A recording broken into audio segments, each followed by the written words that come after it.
24 की सत्ता सनातन का पत्ता। क्या बीजेपी अयोध्या, काशी व बात करें मथुरा की, इनको ज्यादा हाईलाइट कर रही है? क्या हिंदुत्व के एजेंडे को उधार दे रही है? और ये सब हो रहा है मिशन 2024 के लिए। इस पर बात करेंगे। हमारे खास मेहमान हमारे साथ जुड़ गए। अपने मेहमानों का परिचय करा दे। आनंद दुबे, प्रवक्ता बीजेपी। आनंद जी, आपका बहुत बहुत स्वागत है। फखरुल हसन है, प्रवक्ता समाजवादी पार्टी। फखरुल हसन जी भी हमारे साथ जुड़ेंगे। विजय उपाध्याय रहेंगे, राजनीतिक विश्लेषक। साध्वी गीतांबा रहेंगी, हिंदू धर्म गुरु। इन तमाम मेहमानों के पास चलेंगे। लेकिन आज जो हम मुद्दा उठा रहे हैं उसमें महत्वपूर्ण सवाल, अनुपूरक बजट में अयोध्या पर फोकस क्यों? क्योंकि 100 करोड़ तो राम उत्सव के लिए, जो प्राण प्रतिष्ठा होने जा रही है उसके लिए 100 करोड़ फोकस किया गया। आप सोचिए 100 करोड़, तो अयोध्या पर फोकस क्यों? सवाल है बीजेपी से। क्या बीजेपी हिंदुत्व के एजेंडे को धार दे रही है? क्या 2024 में राम के नाम पर मिल पाएंगे वोट? क्या राम दिलाएंगे बीजेपी को तीसरी बार सत्ता? तो अनुपूरक बजट में अयोध्या पर फोकस है।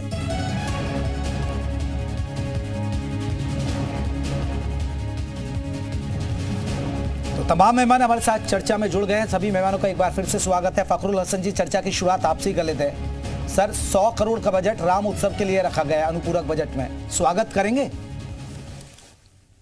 देखिए, हमारी बहनें जो 112 की थी, जिनको घसीट के इको गार्डन लखनऊ से, अरे अभी तो अयोध्या पे रही है ना सर, अभी तो अयोध्या पे सवाल पूछा, उस पे दे दीजिए, वहां चलेंगे, वहां भी चलेंगे आपको लेके। नहीं, हम वही लेके चलेंगे आपको। रास्ता वही है, मैं उसी तरफ लेके चलूंगा। फखरुल हसन जी, फिर तो वही बात साबित हो रही है कि जैसे अयोध्या की बात आती है, राम मंदिर की बात आती है, वाराणसी की बात आती है, मथुरा की बात आती है, तो आप लोगों के पेट में दर्द क्यों हो जाता है? मैं नहीं कह रहा हूं सर, बीजेपी के लोग कहते हैं अक्सर। नहीं, मेरे समझ में ये नहीं आता है कि जब हम नौजवानों की, महिलाओं की, रोजगार की बात करते, महंगाई की बात करते, तो ये मीडिया के, भाजपा के पेट में दर्द क्यों शुरू हो जाता है? अरे आप राम मंदिर बनाइए, सुप्रीम कोर्ट के आदेश पे बन रहा है, किसी को कोई आपत्ति नहीं है। अयोध्या में राम मंदिर बन रहा है, तो समाजवादी पार्टी को कोई आपत्ति नहीं है। लेकिन ये जो बहनें घसीट के ले जाई गई थी, इसलिए क्योंकि सरकार के पास पैसा नहीं है। उनकी सैलरी 10,000 से 18,000 करनी थी। इन बहनों को, इन नौजवानों को रोजगार कौन देगा? उनकी सैलरी कौन बढ़ाएगा? 69,000 शिक्षक भर्ती वाले तो रोज किसी न किसी को घेर रहे हैं, वो भी तो नौकरी रोजगार मांग रहे हैं। उनका बजट कहाँ है? उनको नौकरी कौन देगा? हम सब लोग महंगाई से परेशान हैं। नहीं सर, अयोध्या में अगर जो खर्चा कर रही है सरकार, अगर अयोध्या के लिए बजट लाती है, क्या उससे रोजगार नहीं मिलेगा क्या फिर? नहीं, आप भाई, आपका मीडिया को चाहे, अब देखिए अयोध्या में जो मंदिर का निर्माण माननीय सुप्रीम कोर्ट के आदेश पे हो रहा है, उस पे समाजवादी पार्टी को कोई टिप्पणी नहीं करनी है। वो आज तक। सर, मेरा सवाल है, क्या रोजगार मिलेगा, नहीं मिलेगा? नहीं, हमारा रोजगार तो मैं पूछ रहा हूं, मिलेगा क्या?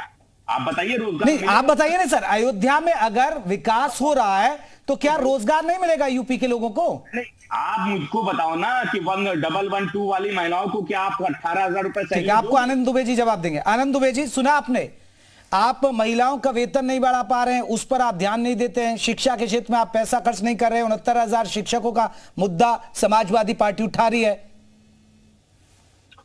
देखिए, सबसे बड़ी बात यह है कि ये रोजगार और महंगाई की बात, लेकिन सबसे बड़ी बात है कि समाजवादी पार्टी ने आज तक चाहे महंगाई हो चाहे रोजगार के मुद्दे पर कभी सड़क पर उतर के या कहीं प्रदर्शन करने की जहमत भी नहीं उठाई है। ये सिर्फ टीवी पे बैठ के और इस तरह की झूठी बातें करते रहते हैं। और जो पार्टी अपने पूरे कार्यकाल में सिर्फ 1,95,000 लोगों को सरकारी नौकरी दे पाई, वो पार्टी उस पार्टी के ऊपर सवाल उठा रही है जिसने 5 साल में 5 लाख लोगों को सरकारी नौकरी दी। और जहां तक बात रही महंगाई की, तो 2008 से लेकर 2013-14 तक, जब तक हमारी सरकार नहीं रही, सिर्फ 2 साल ऐसे थे, 2008 और 2011, जब और 1 साल 2012, जब महंगाई जो है वो सिंगल डिजिट में, वो भी 8 से 9 के बीच में थी। बाकी हमेशा महंगाई डबल डिजिट में रही है। आज महंगाई कितनी है ये सबको पता है। लेकिन सबसे बड़ी बात है कि ये वो लोग हैं जिनको राम मंदिर से दिक्कत, इन्होंने जीवन भर राम मंदिर का विरोध किया, राम भक्तों पर गोलियां चलवाई। अब जब भव्य राम मंदिर का निर्माण हो रहा है तो इनको अभी भी तकलीफ हो रही है। इनकी समस्या यही है। ये कहते हैं, इनको लगता है कि वहां पर जो डेवलपमेंट हो रहा है वो बेकार है, उससे कोई फायदा नहीं है। मैं आपको छोटा सा उदाहरण बताता हूं। काशी विश्वनाथ कॉरिडोर जब तक नहीं बना था, वहां पर श्रद्धालुओं की संख्या बहुत कम रहती थी, लेकिन आज सिर्फ 1 साल में, बनने के सिर्फ 1 साल में 7 करोड़ लोगों ने वहां दर्शन किया और अब तक करीब 13 करोड़ लोग दर्शन कर चुके हैं। तो अगर 13 करोड़ लोग काशी विश्वनाथ दर्शन करने आ रहे हैं तो निश्चित रूप से वो बनारस की इकोनॉमी में और उत्तर प्रदेश की इकोनॉमी में और साथ ही देश की इकोनॉमी में भी कोई कहीं अपना योगदान दे रहे हैं। इसी तरह चाहे जो भी धार्मिक स्थल जिनका जीर्णोद्धार हुआ, सूर्य मंदिर देख लीजिए या पावागढ़ कालका माता का मंदिर देखिए या उज्जैन में, तो जहां भी, लेकिन दिक्कत ये थी कि जो पूर्ववर्ती सरकारें थी उन्होंने इन आध्यात्मिक शक्ति केंद्रों को कभी भी आर्थिक शक्ति केंद्र के रूप में देखने का काम नहीं किया।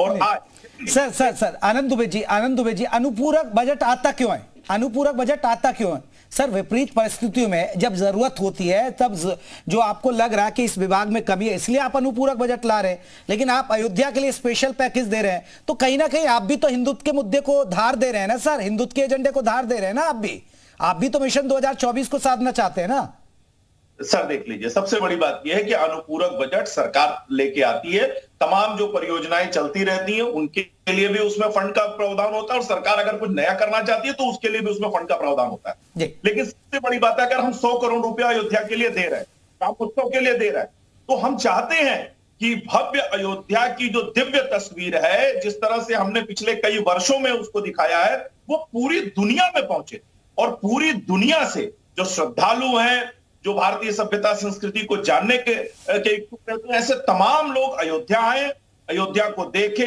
घूमे, भगवान राम के भव्य दर्शन करें और साथ साथ अयोध्या सहित उत्तर प्रदेश की। नहीं, आनंद साहब आप वो जवाब दे ही नहीं पाए। फखरुल हसन जी ने जो सवाल किया आप वो जवाब ही नहीं दे पाए। नहीं, बताइए ना कौन सा? वो तो 69,000 शिक्षकों की बात कर रहे हैं। नहीं, देखिए, वो डायल 112 की महिलाओं की बात कर रहे हैं, आपने भी देखा विरोध प्रदर्शन हुए थे।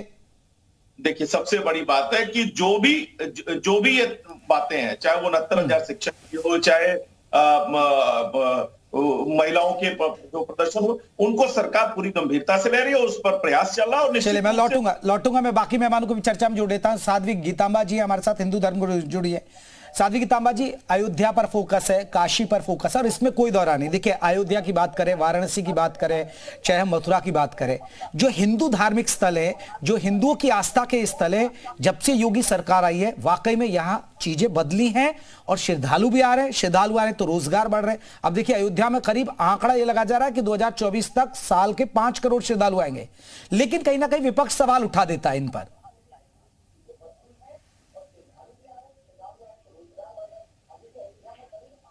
बिल्कुल बिल्कुल। और देखिए, हमारे यहाँ सबसे बड़ी बात यह है कि रोजगार तो खूब मिल रहे हैं, यहाँ तक कि चप्पल स्टैंड वालों को भी रोजगार मिल रहे हैं, प्रसाद वालों को भी रोजगार मिल रहे हैं, दूध वाले और माली वालों को भी रोजगार मिल रहे हैं, और हम संतों को भी एक तरह से कुछ ना कुछ मिल ही जा रहा है, क्योंकि बाहर से जनता आ रही है तो संतों को भी दक्षिणा दे की जा रही है।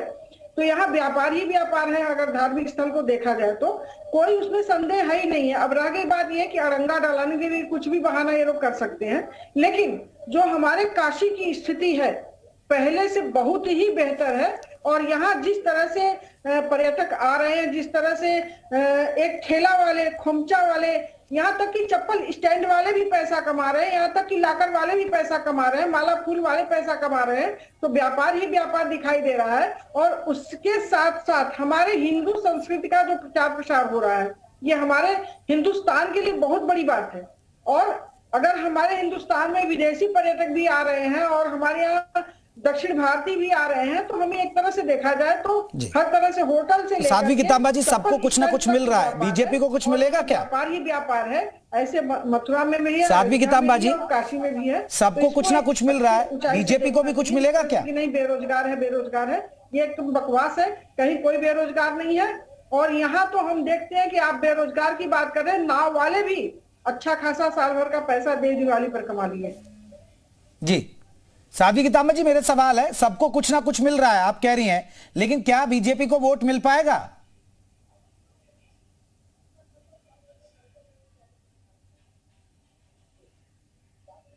लगता है उन तक मेरी आवाज नहीं पहुंच पा रही है। चलिए, तब तक राजनीतिक विश्लेषक विजय उपाध्याय जी को जोड़े। विजय उपाध्याय जी, चलिए बोल रहे हैं। हिंदू का पहचान किसी ने दिया है? तो भाजपा वालों ने दिया है।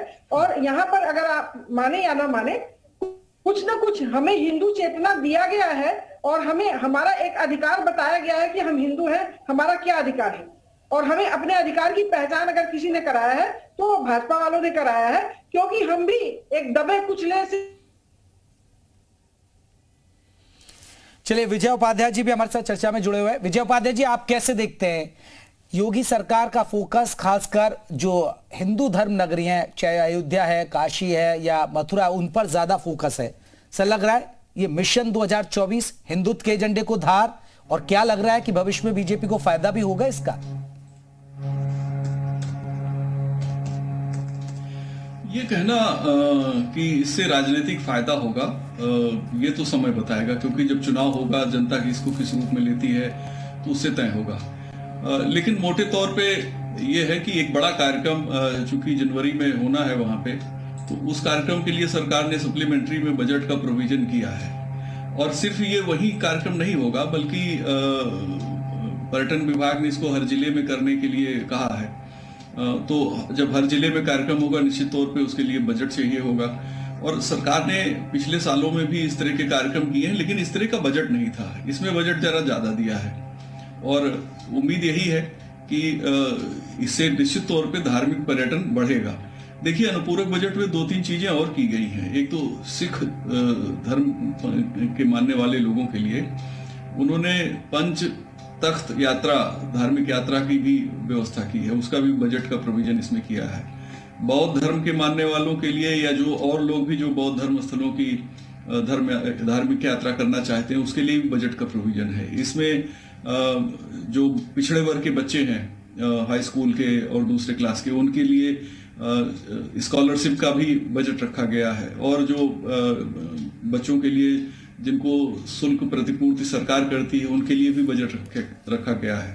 डेवलपमेंट के कई कामों के लिए बजट रखा है, साथ में गन्ना किसानों के लिए भी बजट रखा है, रोड के लिए रखा है, पानी के लिए रखा है। मतलब मल्टी डायमेंशनल है ये सप्लीमेंट्री बजट जो 28,000 करोड़ का है। और असल में इसमें 2 बातें शामिल की जा सकती है। एक तो ठीक है, चलिए, अयोध्या को फोकस करता हुआ बजट दिख रहा है सप्लीमेंट्री, हालांकि है 100 करोड़ की व्यवस्था है, तो वो कोई बहुत ज्यादा नहीं है। 28,000 करोड़ का वो हिस्सा बहुत छोटा सा है। अब लेकिन जो बड़ा हिस्सा है वो डेवलपमेंट से जुड़ा है। अब डेवलपमेंट और जो पब्लिक की ग्रीवांसेज हैं, वो चीजें भी जुड़ती हैं। तो मैं ऐसा मानता हूं कि कहीं ना कहीं लोकसभा चुनाव की छाया है, क्योंकि 6,90,000 करोड़ का बजट फरवरी में आया था, वो सालाना बजट है। अब उस सालाना बजट के साथ ये एडिशनल बजट आया 28,000 करोड़ का, तो उत्तर प्रदेश का जो टोटल बजट है उसका आकार हो गया 7,18,000 करोड़ का। जब 7,18,000 करोड़ का बजट हुआ, तो निश्चित तौर पे अगर सरकार बजट को ठीक से खर्च करती है, अधिकारी ठीक से काम करते हैं, तो निश्चित तौर पे इसका इम्पैक्ट उत्तर प्रदेश की इकोनॉमी पे होना ही होना है। ऐसा नहीं है कि सरकार ने दूसरे धर्मों के सूफी सर्किट के लिए भी बहुत काम किया है, उसके लिए भी इस बजट में तो मुझे नहीं दिखा, लेकिन पहले काफी कुछ काम सूफी सर्किट के लिए भी किया गया पर्यटन विभाग के द्वारा।